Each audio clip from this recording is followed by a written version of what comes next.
आपके कुछ नेताओं और केजरीवाल करीबियों ने योगेंद्र यादव से बात कर बीच बचाव की जो कोशिश की थी उससे बात नहीं बनी है। केजरीवाल अनिवार्यतः आप पर कंट्रोल चाहते हैं। वे संयोजक पद छोड़ने का पेतरा चलेंगे तो योगेंद्र प्रशांत की छुट्टी और कठपुतली को संयोजक बनाना चाहेंगे। उन्हें नरेंद्र मोदी मायावती के सुप्रीमो लीडर फार्मूले पर अमल करना है, आपका सुप्रीमो बनना है। वे आपको पंचायती पार्टी बने नहीं रहने देंगे। पर्दे के पीछे गोलबंदी हो रही है। केजरीवाल ने दूसरे राज्यों में चुनाव लड़ने की सहमति के संकेत इसलिए दिए ताकि राज्यों के प्रतिनिधि पटे। 350 सदस्यों की राष्ट्रीय परिषद में प्रदेशों के प्रतिनिधि अधिक है, इसलिए उनकी प्रदेश में चुनावी राजनीति करने की भावना को केजरीवाल मानेंगे। सवाल है, जब राजनीतिक मामलों की कमेटी में योगेंद्र यादव, प्रशांत भूषण के इतने समर्थक निकले तो राष्ट्रीय परिषद में भी होंगे।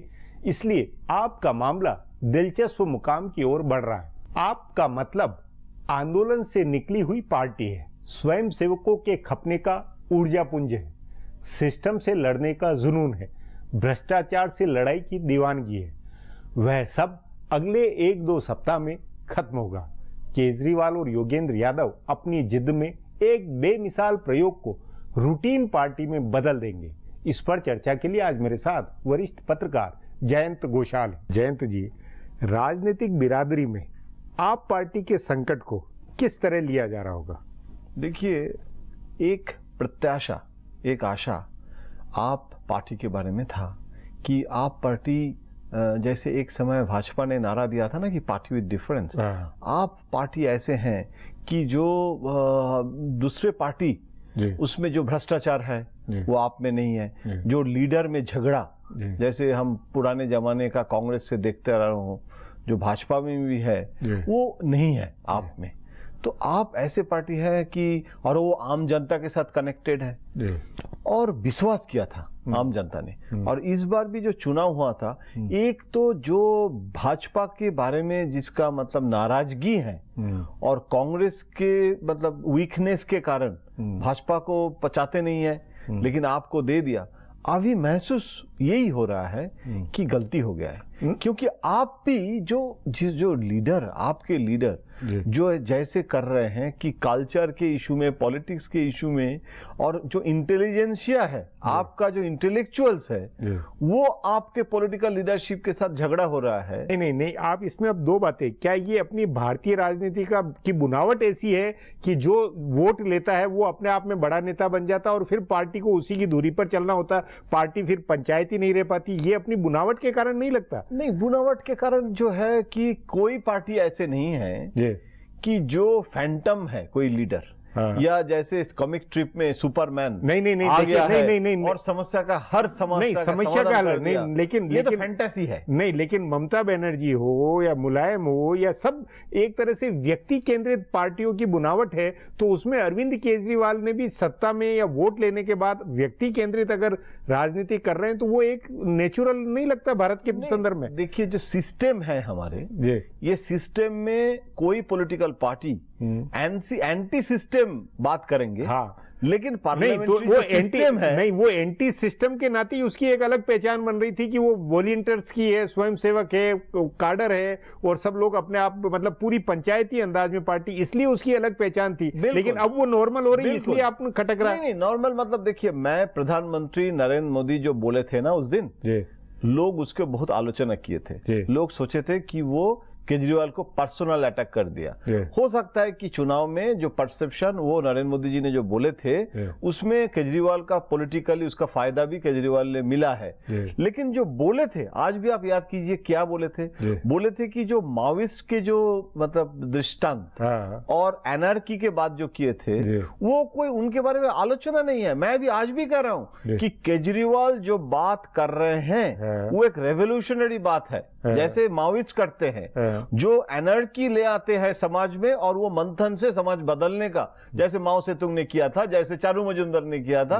वो कोई गाली नहीं है, लेकिन वो हमारे जो सिस्टम है तो वो पार्लियामेंट्री सिस्टम में आप आएंगे यही तो, और वो माओइस्ट बन के आप काम करेंगे। प्रचंड को भी देखिए ना नेपाल में। नहीं, तो इसीलिए तो ये कि अरविंद केजरीवाल अब जो कर रहे हैं जो योगेंद्र यादव, प्रशांत भूषण, इनको जो बाहर जो कर रहे हैं, वो ये नहीं लगता कि वो अराजकता से बाहर निकाल के अपनी पार्टी को बिल्कुल व्यवस्थित और वो मतलब अराजकता से बाहर मुक्ति दिला रहे हैं? बिल्कुल हाँ, बिल्कुल। तो उस नाते तो और वो उसके नाते क्या हुआ? उस नाते निराशा नहीं होनी चाहिए। उस नाते एक तरह से तो लोगों का होना चाहिए कि ये सही दिशा में जा रहे हैं। नहीं, उसमें समस्या क्या हो रहा है, आप जो कह रहे हैं वो पॉलिटिकली बिल्कुल करेक्ट है, लेकिन समस्या ये हो रहा है कि आप समस्या का जो समाधान करने के लिए जो आदमी के मन में नहीं, आम आदमी यूटोपिया नहीं, आम आदमी के हिसाब से वो भ्रष्टाचार पूरा खत्म कर देगा और वो किसी को हम ऐसे चलने नहीं देगा। नहीं, लेकिन जयंत जी, आम आदमी के नाते कसौटी पे देखा जाए तो ऐसा कोई काम अरविंद केजरीवाल या उनकी सरकार नहीं कर रही। उल्टी भ्रष्टाचार के खिलाफ